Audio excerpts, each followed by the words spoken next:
Hello, and thank you for joining us for this visual voice chat with our artist in residence, Swarm. My name is Bettina Forget. I am the director of Visual Voice Gallery.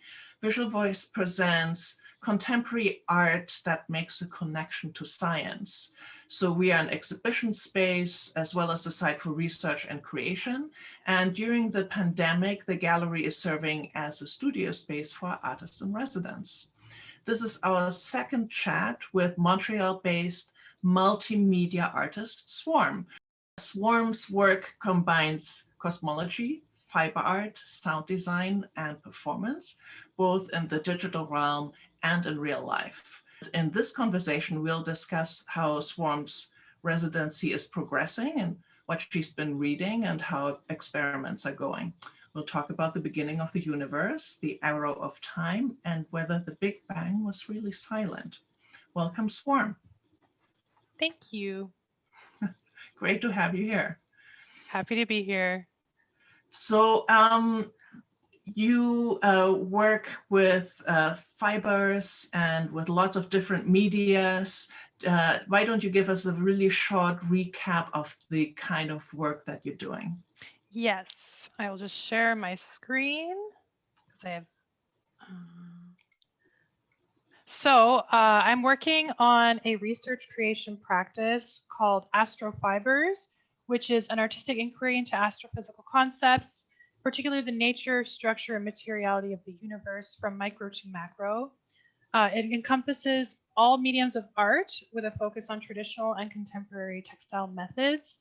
And right now, my big focus under the astrofibers umbrella is cosmology, because I find that fiber structures and like structures of the universe are very closely related. And I'm enjoying this challenge of like conveying these like really intense concepts with these materials. And some examples of what I've done so far. It's a very new practice, so I'm really happy to be doing this residency because it gives kind of like a leap for it. My first project is called the Multiverse Waffle Weave, and it's inspired, well, by the multiverse theory, but also inspired by the waffle weave because it's a structure that is used for dishcloths because it's the most absorbent. And I don't know, the first time I saw it in my first year fibers class, I just felt madly in love with it. It looks really interdimensional to me. And like, I feel like I could just dive into one of those squares and be like in a whole other universe. So that was the vibe I was going for with this. And I used a technique called ICAP weaving, and which uses it's basically like what people call tie-dye, but it's way more sophisticated and requires so much more skill. I'm not doing anything traditional, obviously, because yeah, obviously, but this is the technique that I drew inspiration from, I guess, because I'm always looking for ways to make stars on things that don't normally have stars. Like you can't find star string at the store. So I took inspiration from that. So these two parts here of the skein that I did are like my favorite parts. Those are the parts that were actually like came out as I desired. The rest of it came out with much more large white portions rather than small white portions, but it's okay. I like it in the end. You know, the thing about working with these materials is that you can't control everything.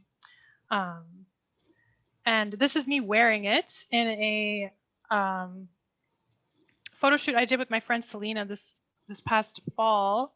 Because she basically, all my work is like kind of performative. So she was like, let's do a photo shoot where you're kind of like performing with your art and like where you get to style it yourself. So it's really long, as you can see. And since everybody wants to call it a scarf, I wore it as a scarf.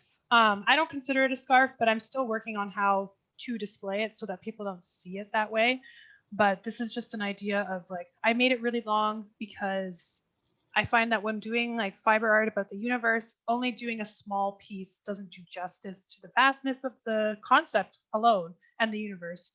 So that is like one of my first astrofibers like complete projects. And I'm also working on a needle felting project with acrylic wool and mohair string, and it's like a network of black holes, which is inspired by Stephen Hawking's lecture, where he talks about black holes as portals to other universes, which is a theory. So I was like thinking about this lecture, and I was kind of like, what if every black hole was connected? And what if each universe was connected? Because in the multiverse theory, they are all connected, especially the inflationary multiverse theory. So that's another work in progress that I'm doing. And I performed it by like putting it in my purse and kind of like taking it out. I ended up actually like hurting the piece in the end doing that. So I'm fixing it and then going to keep going. It's going to be very big. I started this piece around the same time that I started the Multiverse Waffle Weave. And so these are like what I would consider traditional textile techniques, but I also like to do more contemporary things. Like this is well, it's not really a prop. It is a prop, but it's also a piece on its own. I did a performance called Wrong Universe, where I take on this character as the custodian, the person who like manages the multiverse and just like makes sure everything is like working as it's supposed to. And basically the idea was that I wanted to find a universe that I felt to be wrong, like it shouldn't exist, it doesn't make sense. And I was like, how do I do that? Like I can only think of like one way to interpret the universe in my art, and that is how I do it. Black and white mostly, you know, very like what we consider to be space aesthetically. So my prof at the time suggested that I completely inverse that in this piece. So I chose pink salt, and pink salt that I dyed pink myself. It's not the pink salt, just to clarify. It's all table salt, and then white salt, and then I laser cut these stars that I call strange stars. And the whole performance was me coming across it, deciding that it's wrong, and then swooping it up into a black hole trash can, which was made out of a leotard that it looks exactly like a black hole, basically. Like the traditional scientific diagram, I put a ring in it, and then it kind of just like does it exactly. Like it's almost too easy how it goes. I don't have the picture here because I want to keep it brief, but I do have it on my Instagram and not on YouTube because the last time I performed it, the documentator ghosted. So anyway, yeah, so that's my astrofibers practice so far. There's a lot more I'm doing that's like sketches and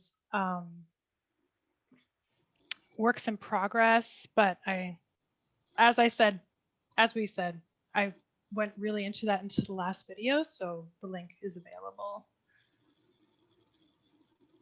Excellent. So what was the early universe like? It sounds like this is what you're working on right now, because I recognize the image. This is the title image that we chose for the residency. So tell me, just like recap briefly your research question, what you were exploring for this, for your 3 months at Visual Voice.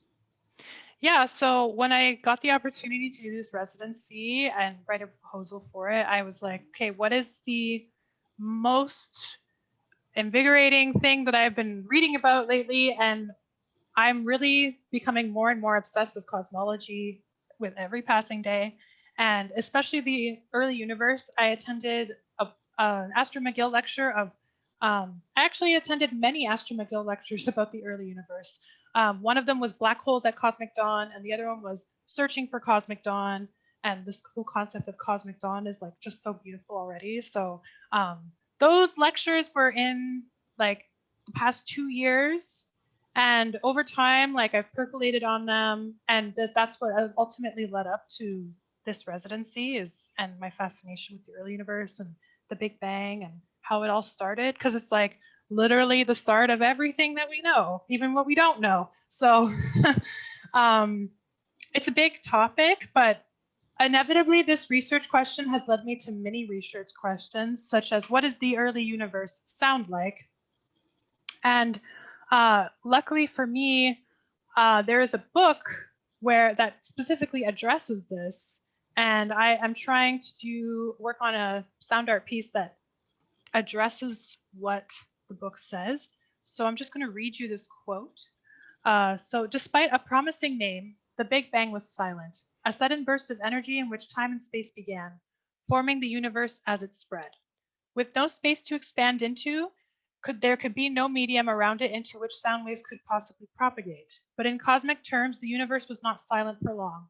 380,000 years later, that percentage of its age, it was filled with sound. And this was not the random roar of white noise that one might perhaps expect. A vast object like the universe made a very low sound indeed, about 1/1,000,000th of a hertz, inaudible to any eared creature. And the variation of pressure in the pressure of sound was around 1% or 110 decibels, the kind of level that would be associated with motorway traffic a few meters away. And if you have another question about that before I continue. Oh, I can't hear you. Yeah.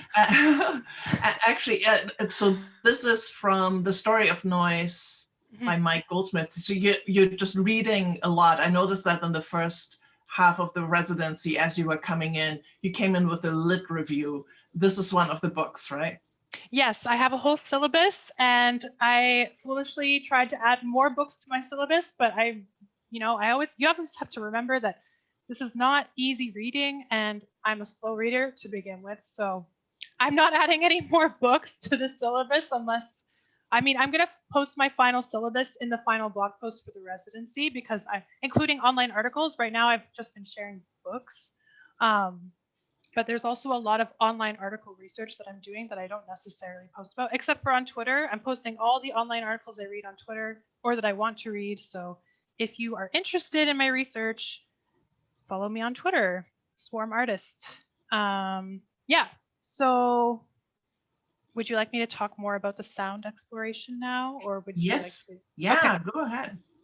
Yeah, so I was really moved when I found out that the Big Bang was silent, because the way we talk about it makes it sound like there was this huge explosion, but it was actually just like, there's so many different names for the Big Bang that I've come up with over the past year, like the initial expansion, the big moment, like there's so many ways you could describe it, but it was basically a very silent, sudden expansion. And I really became moved to try and make sound art pieces that convey the early universe. So part of my residency, I'm exploring sound. What did the early universe sound like? And obviously I cannot create a sound that low, but I want to get as close as I can. You know what I mean? And I've been field recording traffic because it just so happens that this whole traffic metaphor is very personal to me. I live on a very busy street near the 40. So I listen to traffic all the time, and I'm by the highway. So that's what I'm doing in this photo here. I walked up to the highway. Literally, I can just walk up to the highway. And I just pointed my shotgun microphone at traffic, and I've been doing that. And I've also been like just leaving my Zoom recorder on my porch during morning rush hour. And I really like the correlation of the metaphor between like morning rush hour and the early universe, like all these like particles rushing around, like, I think it's really, I like the connection. So my plan is to manipulate the recordings in a way that addresses what the book says, but also obviously I want to have some artistic license in it as well. And I might even, I don't know how it's going to go, because it's my first time really exploring sound like with equipment. My first exploration with sound was mostly just with like acoustic things. But I might address the cyclical universe theory through this piece, but it depends on how it's going to go. So that's very slow. That's probably the slowest piece in my residency right now, because, it's like a new medium, just taking my time to incorporate it in. And like, it's interesting how field recording changes the way you listen to things. But I've been listening to traffic in my apartment for like 2 years. So I feel like it's like a really fitting piece for me to do. And I like the way you are taking the time of the residency to explore that kind of thing. You know, introducing yourself to a new medium, a residency is a perfect opportunity to do that, to venture into the unknown for you for creatively, right? Exactly. Yeah, so what else are you working on right now? Right now, I am working on, okay, so I've been, part of what is deciding what I create during this residency is like, when we say what was the early universe like, we can ask what it sounded like, what did it look like, but like one of the biggest ways to answer this question is to talk about the entropy of the universe at the Big Bang versus right now. So in my last blog post, I wrote, did the universe begin in a state of low entropy? Are we living in a high entropy universe right now? And was the early universe calm? You know, so entropy is a really abstract concept, and I've read that each discipline that wields it has a different definition for it, so that doesn't make it any easier to figure out what the hell it is. But I'm gonna just leave it really simple. This is research from an online article as well as Brian Greene's The Fabric of the Cosmos. He talks a lot about entropy and the entropy at the Big Bang in his book. It's a very thick book. It's a wonderful book, but there's a lot to cover. So did the universe begin in a state of low entropy? To put it simply, yes. As the second law of thermodynamics states, entropy, which can be thought of as disorder or complexity, will always increase.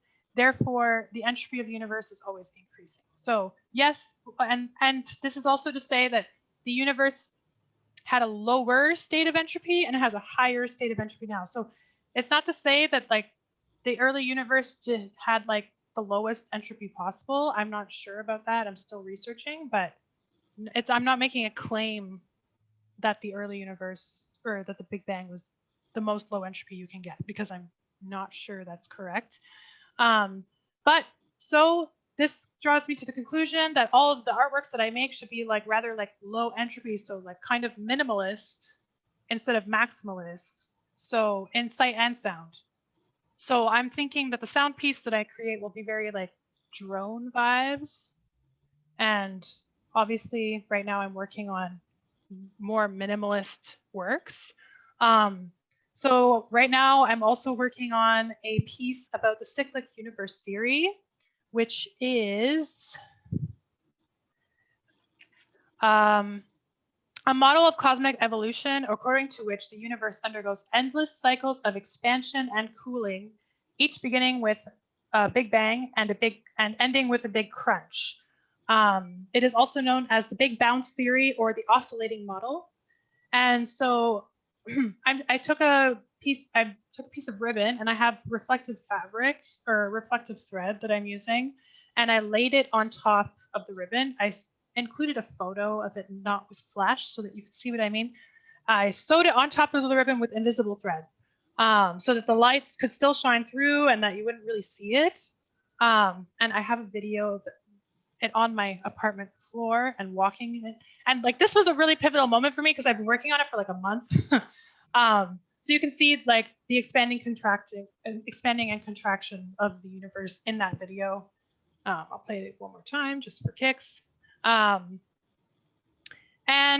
also the way it's displayed, it's very, like, it's hard to photograph. And as I continue creating, because I'm going to make it longer, it's only 12 feet long right now, but 12 feet is not enough length to really convey the cyclic universe theory. I want to have at least like 10 cycles in one piece. So I have more ribbon on the way, and I'm going to just like sew it together and keep going. But right now I've had yesterday. Oh, also this is another example of the entropy in this piece, because there's a lot about the perception of the now and perception of time in this piece, but there's also the entropy portion of it. So the really glowy part is the low entropy, and like really like darker part is high entropy, and not many people would really come to that conclusion. Like when you think of entropy, you think of like you'd think it was the other way around. you know, but it's not, which is like a total mind-bending thing. Like, and in the fabric of the cosmos, Brian Greene, like, he gets you all like riled up. He's all like, no, it's not like this, but actually it is. And for a minute I was like, oh my God, I'm wrong. Like, is my art wrong? Like, that's always a real fear when doing science art, the being wrong or interpreting wrong. Anyway, obviously I'm not a science textbook and I don't consider myself a scientific illustrator, so the pressure is off a little, but for me it's important. But the way that the piece is viewed, it's like, okay, sorry, this is a big concept. So in his book, The Fabric of the Cosmos, Brian Greene explains perceptions of now and perception of time based on perspective. So in this graph, I feel it really explains it really well. Two individuals at rest relative to each other have identical conceptions of now and hence identical time slices. He's using the time slice metaphor, which kind of also looks like the piece I'm working on conveniently. What each observer considers now rotate relative to each other. As illustrated, the darkened now slice for the moving observer rotates into the past of the stationary observer. And a greater separation between the observers yields a greater deviation between slices, a greater deviation in their concept of now. So the way this piece is displayed on the wall in the gallery right now, depending on where you're standing, you have a different concept of what now would be. It's not two observers though, it's like the overall universe, like really, really zoomed out. So based on where you're standing, the timing is really different. And that is the epiphany I had yesterday. I was just sitting and like, I was like thinking about the name that I chose for the piece, which is From All the Way Out Here, Everything Looks Recent. And I was just like, again, I was like having the fear of being wrong about in the title. Like, I always try to make sure that I'm really addressing the facts. And I was like, oh my God. And then I backtracked to this part of his book where he talks about it. And he actually uses a metaphor of Chewbacca being the other observer, like in a distant galaxy far away. His metaphors are really great. He also talks about the X-Files. I find that really hilarious. And I think that's why it's such a popular book, especially with 90s babies. But so I was like, oh my God. And then I realized just then, like, the way the piece is viewed in real life is exactly kind of like this. So that's something I'm working on. And now I'm going to talk about what I've done. So as I said before, I do a lot of performance art. And when I started the residency, I kind of wanted to do like a little warm up. So the glowing singularity in the center of my chest is a piece of reflective fabric that I picked up in the fiber studio at school. There's like a free pile. And I saw like some construction worker fabric and I was like, oh, the Big Bang, like the plasma, the beginning of the universe. Like, that's what I think of when I think of reflective fabric or vice versa. So I took that and I cut a little like off circle and I've just like carried it with me for like a whole year. It was kind of like a sketch and I consider it a precursor to this residency. So I decided to like go full circle and like put it on my chest and like do like a performative photograph of myself. And I called it Big Bang of the Heart because I couldn't help but think of Bonnie Tyler's song, Total Eclipse of the Heart. For the record, I'm not an 80s music fan. It just worked for the piece. But I see it as a positive turn on the concept of the song because the song is about heartbreak, whereas this piece is about feeling like you have potential and like you're ready for something big. And yeah, it was basically how I felt at the start. And that was before the lockdown. So obviously I don't necessarily feel that optimistic anymore, but I'm trucking along. And so another part of my research creation, which I'm calling early universe observation, like as a performance, but also as like a literal act. So I don't know if all of you know exactly what the cosmic microwave background is. So just before I talk about it, I want to make sure that you all know. So the cosmic microwave background is relic radiation left over from the early stages of the Big Bang and is currently the most important way of understanding the properties of the young universe. So yeah, and a fun fact is that you can observe the cosmic microwave background minusculely with an analog TV. The static in the analog TV static is 1% the cosmic microwave background. And then there's a whole other, it's composed of way many more things, but obviously it's the closest you'll get as like an artist and in a studio to observing it. So I have been taking this and running with it as like a fibers concept. So I'm taking video samples of the static in hopes that I will be able to like weave the footage together. I have another TV also that makes really different looking static. It's a TV and a radio. Another fun fact is that radio static, in like a portion of radio static, is primordial stars, like the universe's first stars, so cosmic dawn. So I've been running with that concept, and I'm collecting footage, and I'm gonna make some sort of like video woven art piece. So I consider that a contemporary textile method in my practice. And I've also been doing like performative photos again. I'm really into performative photos. I find that it really helps convey my practice to people in a really quick way. So here's that TV I mentioned, the other one. It also makes really fantastic noises that I've been recording.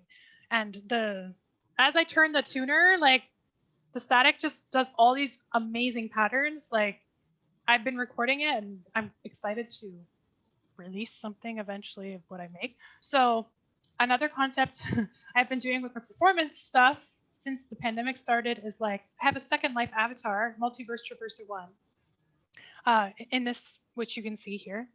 So she's like the digital me. And I've been doing this like from the IRL to the URL concepts, where I take photos of my actual self doing something, and then I take a photo of my avatar doing the exact same thing. So in both of this, we're observing the cosmic microwave background through audio and visual. Yeah. And yeah. So Bettina, would you like to? I mean, it's so fascinating to see you talk about your work, because it's been, sort of cooking, and since the beginning of December, you've been sort of talking about what you want to do. And we had our first conversation, you were laying out all these ideas, like I'm interested in, cosmic background radiation in the beginning of the universe and all that, and then sort of seeing it all come together. Like we're about just over halfway through, 2/3 through your residency right now, and it's just really fantastic to see how you are translating it, and how you're finding metaphors for very complex scientific concepts. So that's, I think, really, it's just delightful to see how you are connecting material practice and your very contemporary stance to what fiber arts is and what weaving is, and what that can be.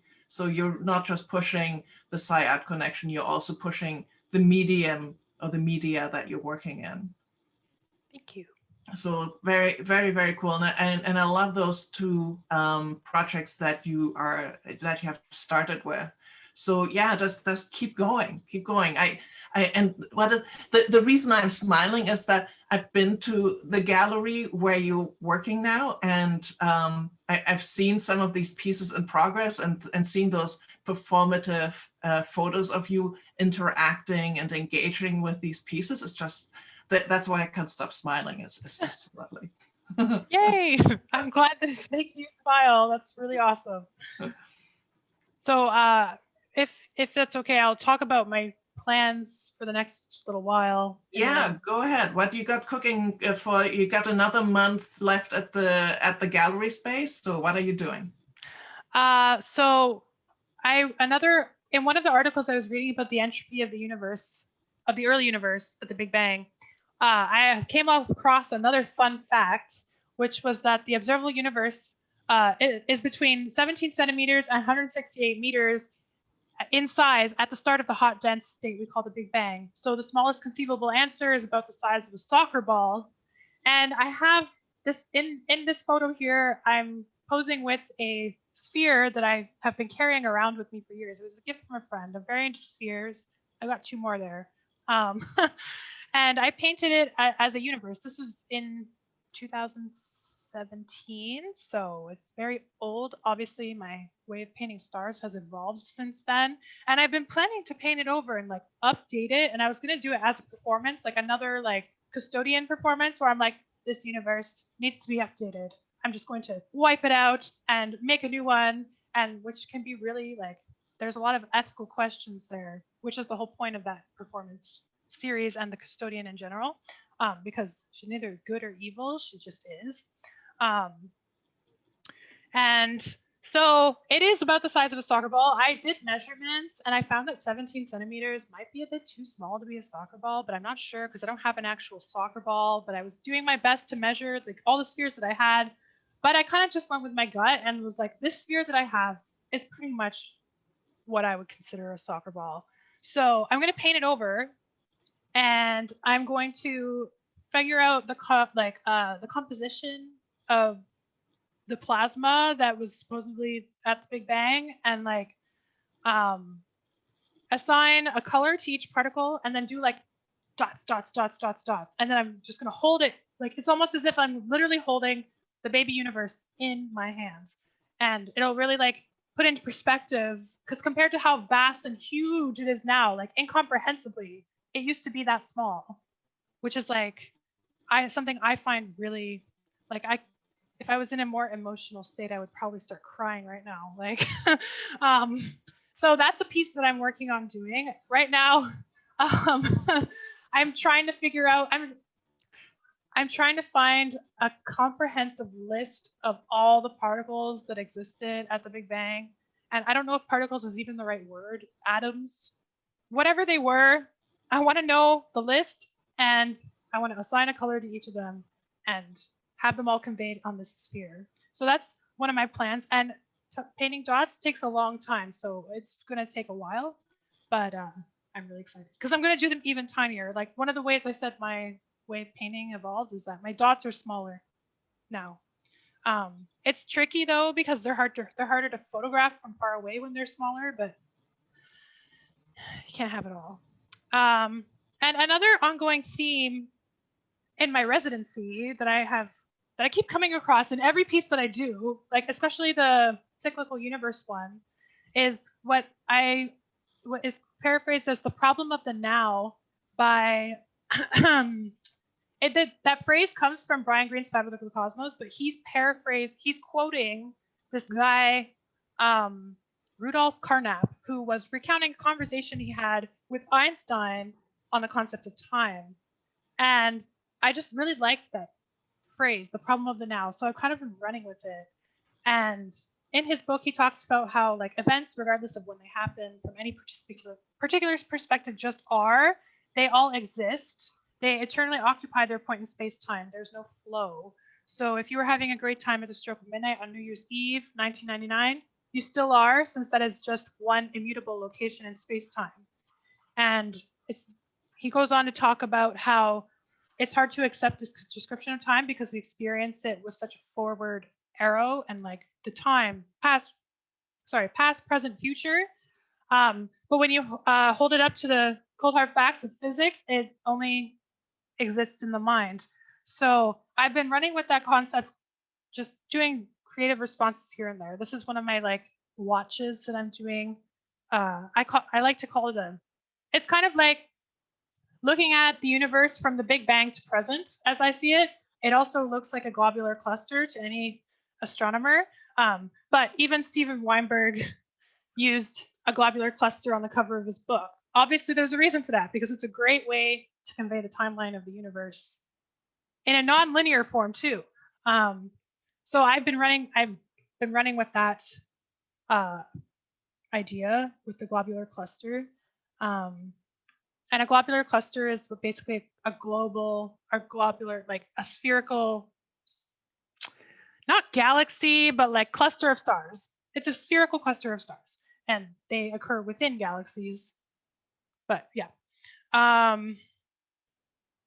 So as I go on, I'm taking watches and like dissecting them and, looking at diagrams of space and time, like really zoomed out, which is always something I've done in my work. Like as it progressed, everybody always says that they're looking out, like it's like they're looking like from the outside into the universe when they come across my sculptural work.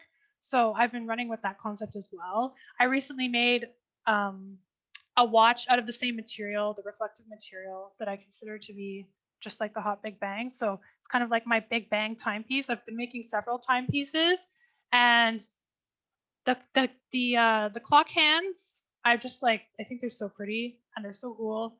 So for the longest time, I was like, where do I put these? And like when I wanted to make the Big Bang watch, I had to like put them somewhere because they were in the back of that watch, just like safe. And then I realized I have a whole thing of test tubes, like sciencey looking test tubes. So I was like, I'm going to put them in this test tube then. Another epiphany I had in the past couple of days. So I see this gesture of storing clock hands in the test tube as reminiscent of the act of confronting our conception of time through the lens of modern physics. Yeah, that's as far as that one goes. And then this is a sculpture that I originally made 2 years ago, but I repainted it after I read Brian Greene's description of time, and he calls it a frozen river, and the idea that it doesn't flow. And I was like picturing like a loop that just is still, it's not animated. And I was like, oh, that's exactly like what I made 2 years ago. So I repainted it, and now it has this whole new meaning. Like it was already a nonlinear timepiece, but now I feel like it's even more so.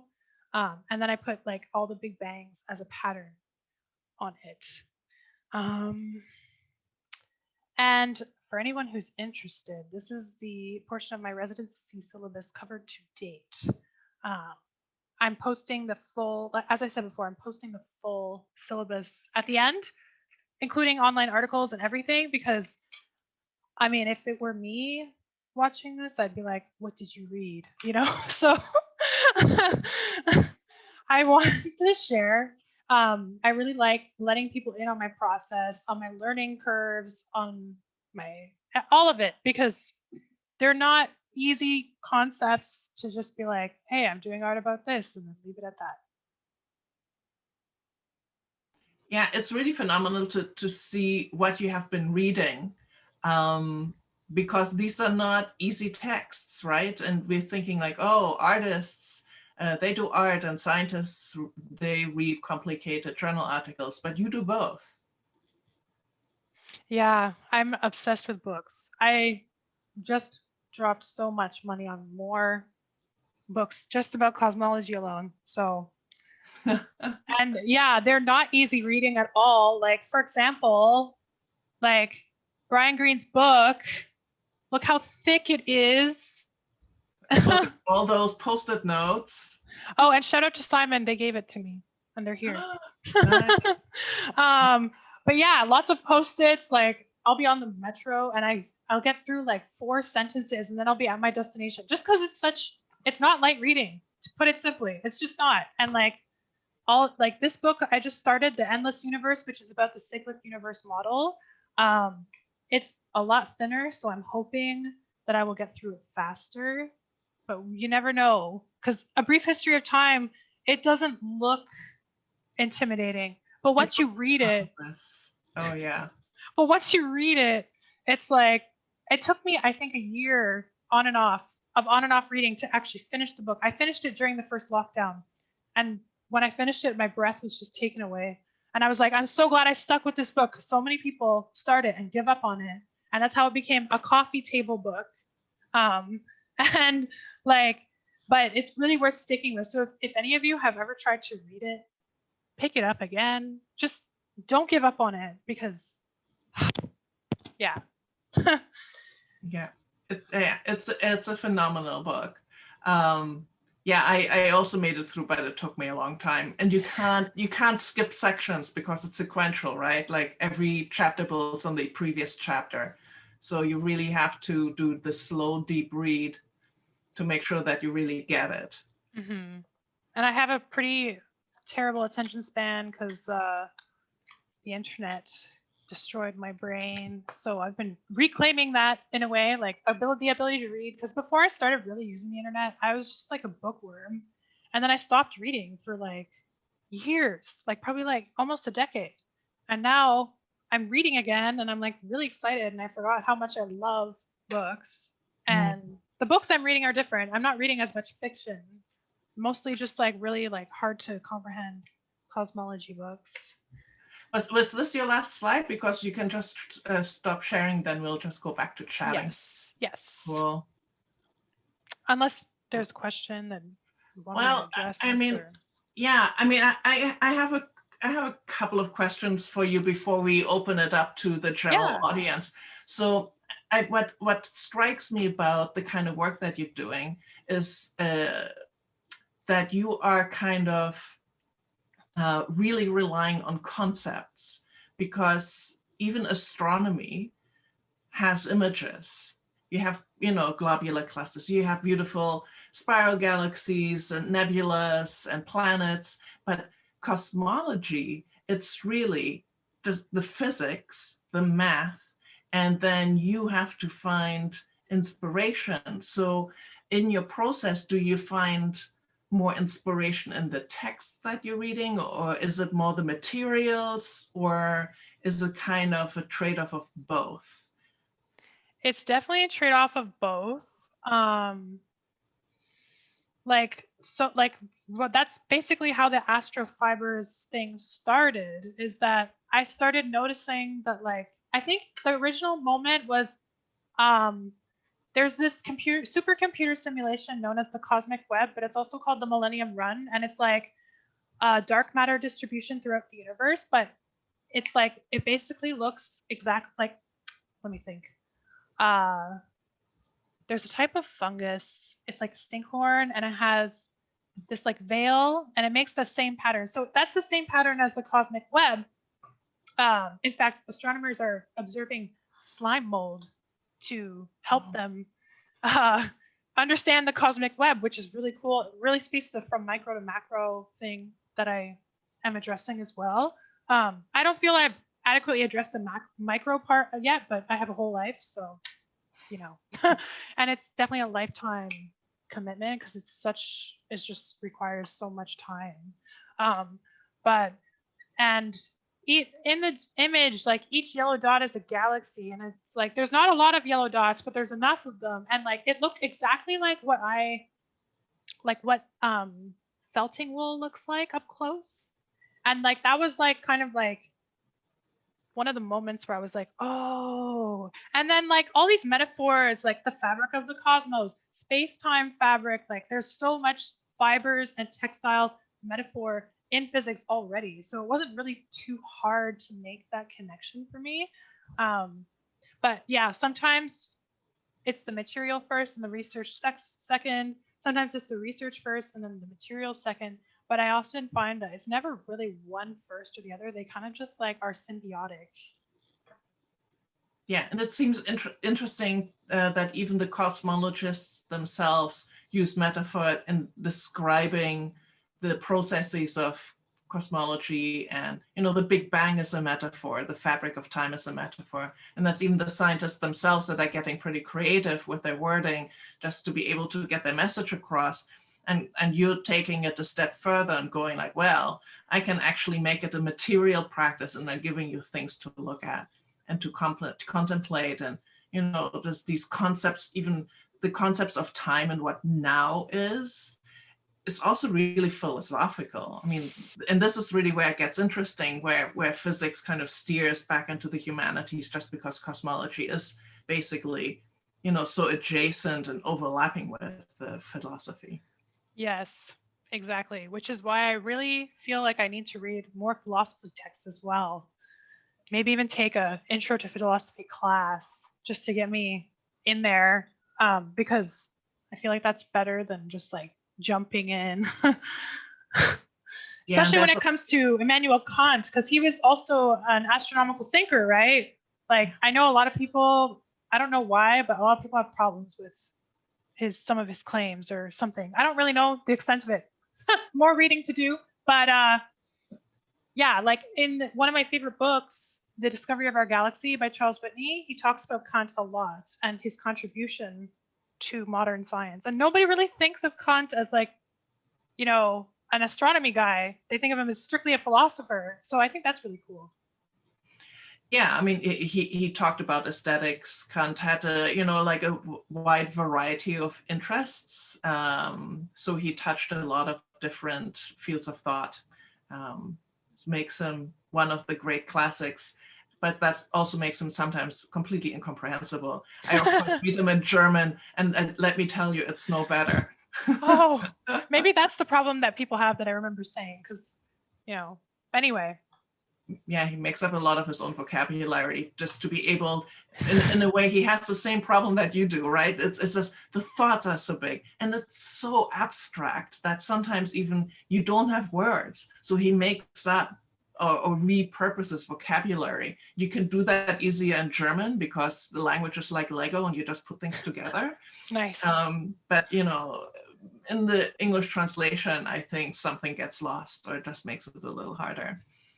And again, this is why artists can come in, because you take all these data and these approaches and thoughts and concepts and you make it kind of visceral, right? Sort of looking at your tape and holding a universe in your hand.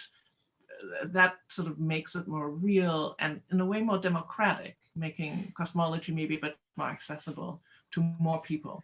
Yeah, that's really important to me because I feel like so many people not that they don't care about space or like the universe, but like they just find it really inaccessible. And I want more and more people to care. And like luckily, like things like black holes are making their way into pop culture more and more, and the multiverse theory as well. Obviously, there's like countless shows. Everybody tells me to watch Rick and Morty. I've never seen it, but apparently it really touches on the multiverse theory a lot. And then there's like the Spider-Man multiverse, the Spider-Verse. That was actually really good. I'm not gonna lie. I got sensory overload like most of the way through and had to turn it off, but I really enjoyed it. Yeah, so I guess part of me, like,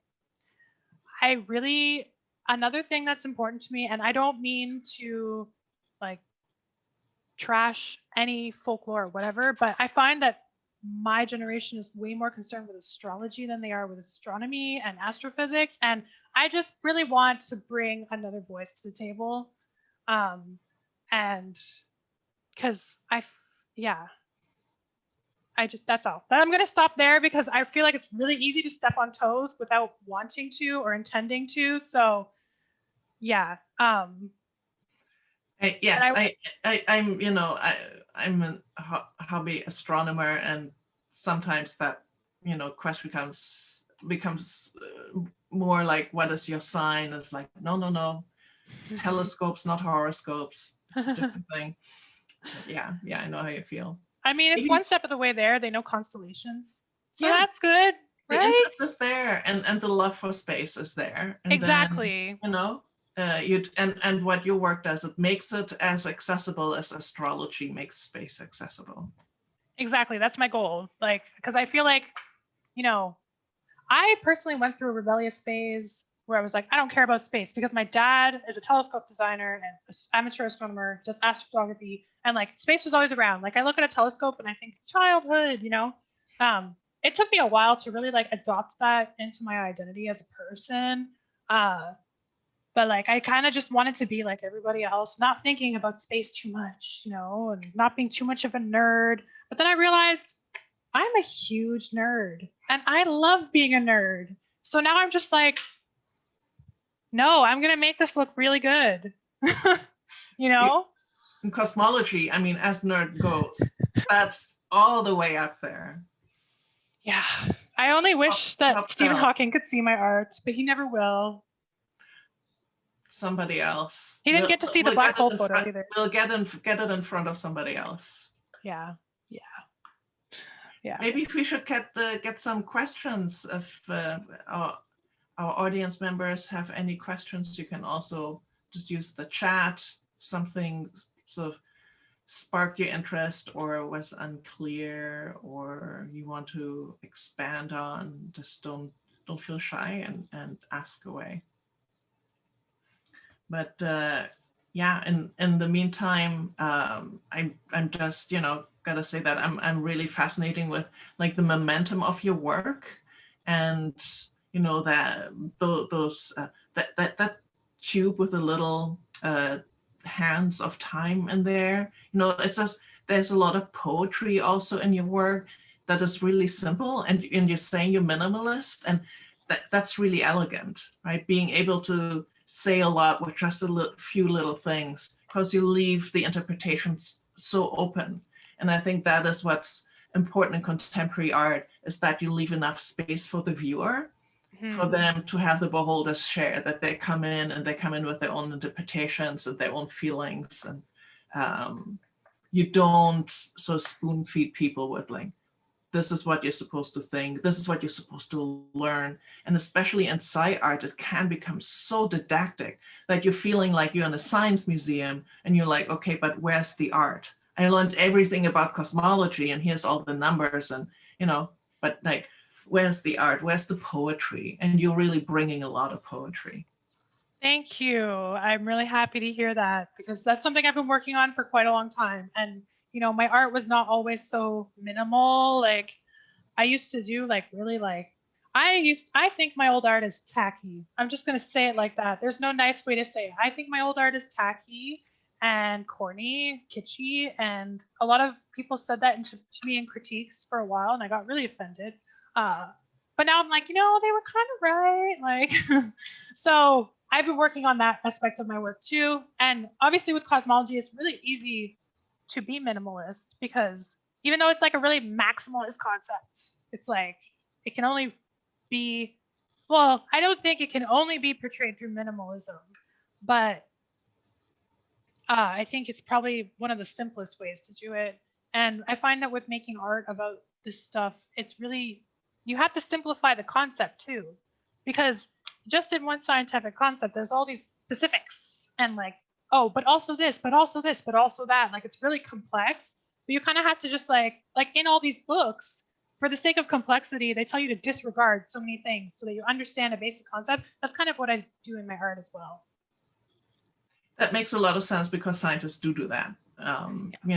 They will have a model like looking for exoplanets, and they say, okay, this exoplanet has an atmosphere, but let's just make these assumptions. And then there's like 5 slides of assumptions, and then there's one slide of this is what we think a model does. So the thing with astronomy and cosmology is we can't go there. We can take measurements from Earth, but there's a lot that we don't see, that we can't measure, like dark matter, dark energy, and those components are actually vital in all these calculations and our sort of imaginings of what the universe is like. And what I like about your exploration is that you're looking at space and sizes of things, but you're connecting it with time, and time and space are the same thing.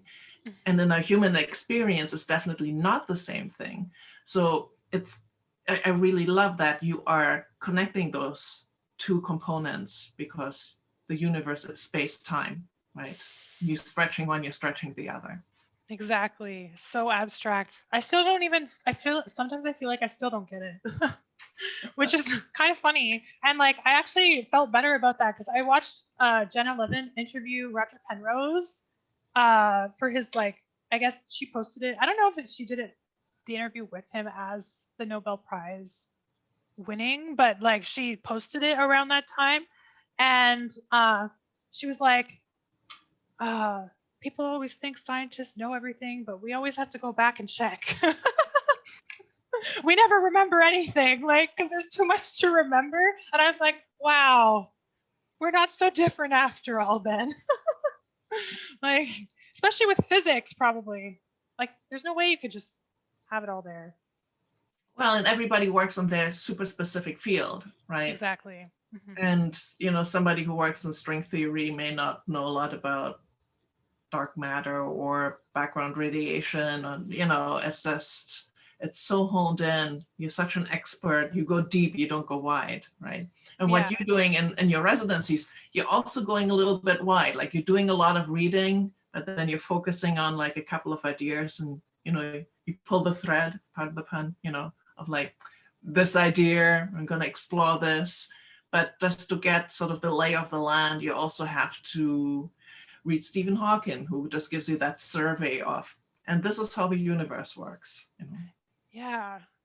Yeah. And then from Stephen Hawking, it's like a starting point, like a jump off point, or what do they call it? A launch pad. There we go.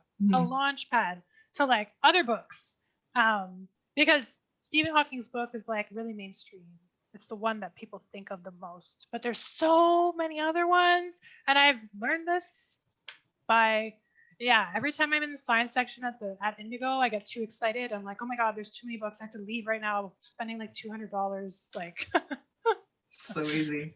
It's so easy. Like with anything else, I wouldn't do it. But with books, it's like, they're good companions because you'll have them for always. Exactly. And it's an opportunity to get off the screen. That's right. Yeah. And also what I like about books is because they are also a slice in time. They tell you about what we know about the universe now. And maybe in 15 years from now, things will have changed, but you'll still have this book. So It's also about time, right? Yes. I have an astronomy book from like 1920, and it still has the Andromeda galaxy labeled as the Andromeda Nebula, because people hadn't realized that there are other galaxies out there, because instruments weren't good enough to resolve nebula into galaxies. You couldn't see the individual stars yet. So I have that astronomy book, and it's, it sort of predates this huge paradigm shift of realizing that we are one of many galaxies. And I think it's wonderful to have it as a book, because like this object pins scientific knowledge into time. Whereas if you have everything like updated on PDFs, you're very current, but that component is also missing. If you're going at it from an artistic and sort of research creation perspective, it's also nice to have books as objects, because they give you that perspective on science as a field. Yes, there's actually some like sketches and like ideas based on like old scientific theories or like scientific assumptions that I have like sitting on the back burner, like the idea that the sky was solid. Like I just picture like just a sphere around someone's head, something ridiculous like that. But really at the time, like people really thought that like, you could touch it. Stars were hung from it, right? Yes. So amazing. How would you attach all the stars if the top wasn't solid, right? Like a dome. Yeah. Yeah. And I also think like, I think it's important to my research. I wouldn't necessarily use it as inspiration for creation, but like there's all this like folklore around cosmology too, which and by folklore I mean like creation stories like in different religions and cultures. And so like cosmology is really like a universal concept, even though like what I'm talking about is the specific scientific practice. Like there are things that other cultures have talked about in their folklore that scientists have proven too, right? So I think that's really interesting as well. And it's kind of like, I also like to, I love science, but I think, it's not the only voice that there is. So we have to consider that too, especially as an artist, right? A research creating artist. So other cosmologies are important too, because each culture has its own. And I think it's really nice. And it's really a testament to the collective desire to understand our place in the universe. Because it's like we're all just wake up one day like, what the hell are we doing here? How did this happen? What's all this? You know what I mean? So we're all in it together. Absolutely. I think this is a great point to end on. We're all in this together. Swarm is going to stay at Visual Voice for about another month now. You in the... Didn't you say the end of March? It's in the end of March. That's right. My God, it's only the beginning. 2 months. You've got so much time, which is awesome. I'm just so delighted. I was going to mention, you're physically in the gallery space, but Swarm has also taken over Visual Voice Gallery's social media. So find her posting on Instagram and Facebook, which is great because you're being very open about what you're working on and taking shots of stuff in progress. So, and even like book pages of things that you're reading. And I'm really enjoying that. So that's really cool. And Swarm also mentioned that Visual Voice Gallery has a blog where Swarm is contributing and doing sort of more thoughtful, longer pieces about how the residency is going. And we will do a final chat, another of these Visual Voice Zoom chats at the end of the residency, sort of do a recap and see what happened with all the projects that you've been working on. That audio piece, I'm really excited to see how that turns out and how much longer your expanding and contracting universe is going to get and how you're going to install it. The way things are installed is also going to be so important. And we're thinking of putting together a digital exhibition as well that people can visit, where all those artworks are also displayed and you can maybe sort of interact with them as well. So stay tuned for that. Yes, and hopefully if lockdown ends during this residency, maybe people will be able to come in by appointment safely, but you never know. Exactly. Yes, we're absolutely hoping for that because it is material and it would be wonderful for people to be able to be in the gallery space and also do the IRL, not just the URL of your work. Exactly. Nice. So thank you for everyone who joined us tonight for a chat, and stay tuned for our next chat and follow us on social media. Thank you and have a good night. Stay safe. Wear your mask. Wash your hands.